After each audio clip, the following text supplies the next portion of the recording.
안녕하세요. 집사파더입니다. 여러분은 기적이 무엇이라고 생각하시나요? 기적은 상식적으로 일어날 수 없는 것을 나타냅니다. 성경에서도 살펴보면 다양한 기적사화들이 나오고 있죠. 그 이야기들을 보면 대부분 불가능한 것이 가능한 것으로 변화되는 공통점을 지니고 있습니다. 우리는 그것을 하느님께서 이루어 주시는 것이라 믿습니다. 그런데 이상하죠. 하느님께서는 이 세상에서 우리와 함께 하신다고 하는데 기적은 왜 안 일어날까요? 역사적으로 드러나는 기적들이 있지만 내 주변에서 일어나지 않기 때문에 실제로 나에게 체감되는 것은 적은 것 같습니다.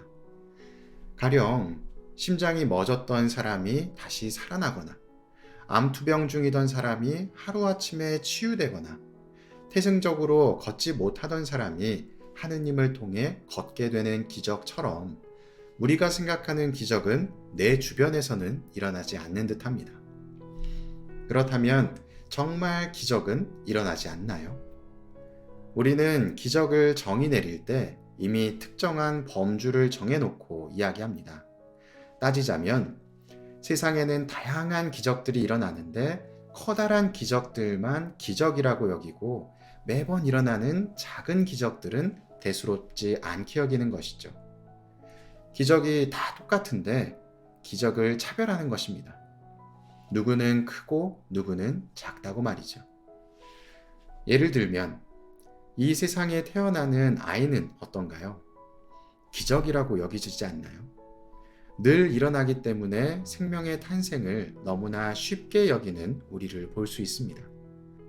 아이가 태에서 벗어나 자신의 코로 숨을 쉬는 것은 어떤가요? 세상 밖에서 이루어지는 첫 숨은 아이에게 커다란 도전이었을 것입니다. 하지만 기적적으로 숨을 쉬게 되죠. 아이가 태어나서 엄마의 젖을 먹는 것은 어떤가요? 탯줄을 통해서 영양분을 공급받다가 입으로 음식을 먹는 첫 경험은 매우 자연스럽게 이루어집니다. 시간이 흘러 눈을 뜨고 기어다니고 걸음을 걷는 모든 행위들은 아이를 통해서 드러나는 일상적인 기적들이죠. 하지만 그 기적을 우리는 기적이라고 부르지 않습니다. 오늘 야고보서에서는 사람을 차별하지 말라고 이야기합니다. 우리는 사람을 차별하듯 하느님의 기적을 차별하고 있는 것 같습니다.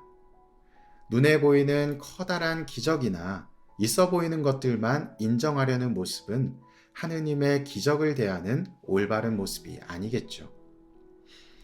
어떤가요? 이제는 내가 보고 느끼는 모든 것들이 하느님의 작은 기적으로 여겨지지 않으시나요?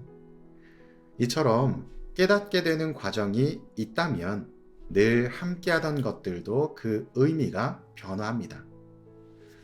오늘 예수님께서는 제자들에게 질문을 던집니다. 너희는 나를 누구라고 생각하느냐? 제자들의 질문에 베드로는 대답합니다. 스승님은 그리스도이십니다. 베드로는 예수님께서 원하시는 답을 옳게 대답하였고 거기에 대한 상으로 예수님의 비밀을 듣게 됩니다.